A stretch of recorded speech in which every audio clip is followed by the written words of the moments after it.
My name is Heather Borden Herve, and I am the founder, editor, and publisher of Good Morning Wilton, a hyperlocal news website about Wilton. I'm here today to testify in support of raised bill, House Bill 5408, an act concerning the purchase of print and digital advertising by the state. As I said in my introduction, Good Morning Wilton is a hyperlocal news website about just Wilton. We're a daily publication that publishes 4 to 5 new articles about Wilton every day. You might think that a town like Wilton, with a population just under 19,000 people, doesn't need a daily news outlet. Is there that much going on here? True, we're close enough to Norwalk and Stamford and the large, out-of-state, corporately owned legacy newspapers that cover regions around those cities. And yes, those newspapers occasionally include 2 to 3 stories about Wilton each week in their daily newspaper. They also share news from their sister publications in Houston and California and elsewhere. Interesting stories, but not news that serves what our residents want or need to know. And how do I know that? Because Good Morning Wilton is the only news outlet covering Wilton with reporters who live here in Wilton. Our children attend school here, we pay taxes here, and care about the things our neighbors here do. So we know Wilton very well.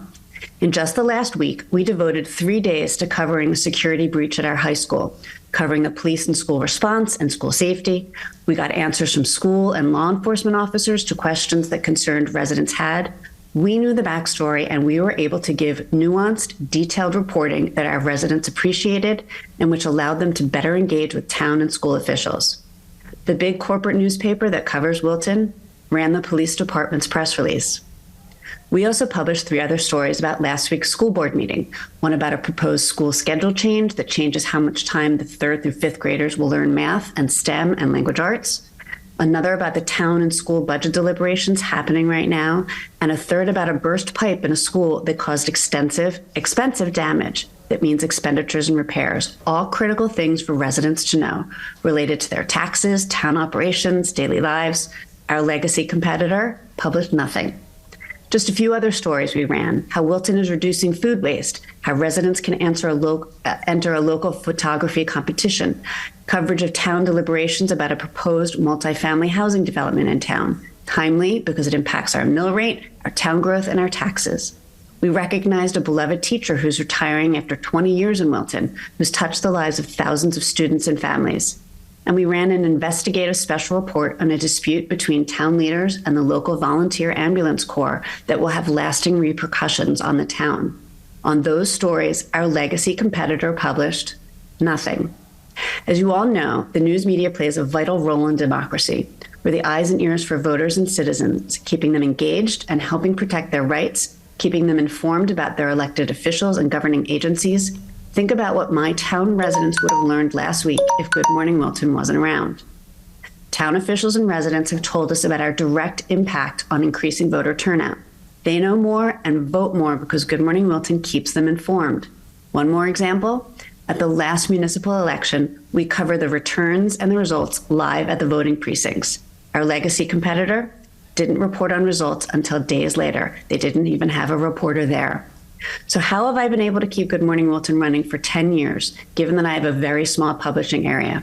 While almost 5,000 people from Wilton and surrounding towns subscribe to Good Morning Wilton's daily newsletter, and approximately the same amount visit the site every day to read our news, I don't charge for subscriptions, nor will I ever implement a paywall for articles. It's vital for democracy that everyone have unfettered access to news. I do rely on local advertising. Excuse me, ma'am. The majority of that. I'm sorry to interrupt. Your time has elapsed, so if you could just summarize the remainder of your testimony. I imagine there may be some questions as well. Sure. It just means the community has become even more dependent on Good Morning Wilton to get news and share their news. Every day I receive dozens of requests from local organizations, sports teams, theater groups, the Wilton Library, to get their news out to Wilton. That impacts memberships, their fundraising, their ability to remain beneficial to the community. Considering that state advertising is funded by taxpayer dollars, it's in the best interest of those same taxpayers to ensure their dollars are being used to benefit local communities and locally owned businesses, not out-of-state interests and media conglomerates. I appreciate your time, and I ask that you support this resolution as a first step in keeping our publications alive and protecting the citizens of the states of Connecticut. Thank you for your time, and I'd be happy to answer any questions. Thank you for your testimony. Are there questions from the committee? Senator Flexer. Thank you, Mr. Chair, and thank you very much for your testimony this afternoon. As you were testifying, I looked on your website, and if you don't mind indulging me, I think you were about to, when your time elapsed, you were about to tell us perhaps the resources it takes and how you get the resources to run Good Morning Wilton. Mm-hmm. I mean, technically, I'm the only full-time employee for Good Morning Wilton. I started this. I do just about everything: advertising, editing, sometimes reporting. I have been able to, with the support of the local community. I don't think I told you exactly what the membership is, but basically, I ask the community if they value what we do at Good Morning Wilton to contribute. No other benefit that they get other than supporting local news and what we do in the community. And over 600 people support it with $60 a year or more because they rely on what we do. That helps me pay for freelance reporters. That helps me with the infrastructure I need to run a website. There's so much that goes on behind the scenes. Any kind of additional help would just help me be able to have more reporters, cover more town meetings, cover more things that are going on that the community relies on. Thank you. And you said that your website publishes 3 to 4 original stories a day as part of your coverage? Mm-hmm. Okay. And in reviewing your website, I have to say, I wish some of my own local media outlets would adopt your policies in terms of commentary and not allowing your website to be a place where people get to deliver mean-spirited comments and cut down their neighbors. Those are direct quotes from your website, and I think that's pretty admirable. I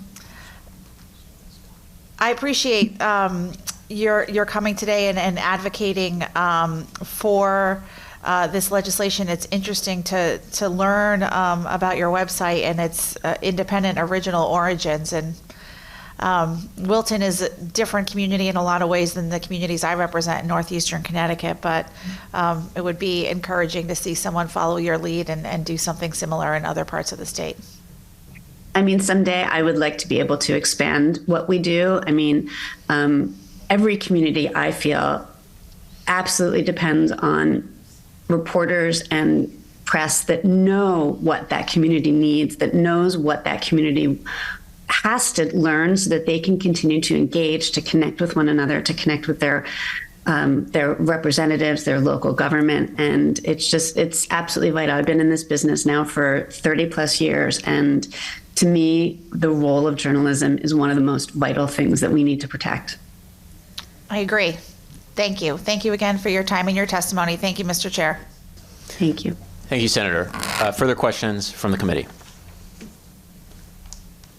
Seeing none, I'll just make a brief comment myself with the committee's indulgence. I wanted to thank you for your testimony. In some ways, I think it was an ideal summing up of a lot of what we heard today, and it was really helpful to hear a lot of the specific articles and topics that you've been covering.